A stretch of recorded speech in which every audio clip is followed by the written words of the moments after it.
मित्रांनो नमस्कार. मी तुम्हाला पाठीमागच्या व्हिडिओत सांगितलं की मी दुसरा व्हिडिओत सांगत आहे. तर मित्रांनो मिथर आय टी आयचा आपला एक पार्ट आहे प्रोबोट एक्स. तर मित्रांनो प्रोबोट एक्समध्ये आपण फंडिंग लावू शकतो मित्रांनो.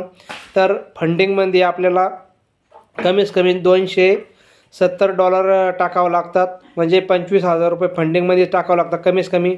आणि जास्तीत जास्त आपण $1,00,000 फंडिंगमध्ये टाकू शकतो, म्हणजे कमीत कमी ₹1,00,00,000 त्याच्या मध्ये पण आपण टाकू शकतो. 45,000 टाकू शकतो, 85,000 टाकू शकतो, 2.5 लाख टाकू शकतो, 10 लाख टाकू शकतो.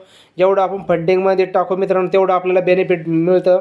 तर खूप छान आहे मित्रांनो. तर नक्कीच आपण पण प्रयत्न करा फंडिंग करण्याचा, आणि येणारा फ्युचर आपण मिथर आय टी सोबत नक्कीच बदलणार आहे मित्रांनो. VR1 VR मिथर. थँक्यू.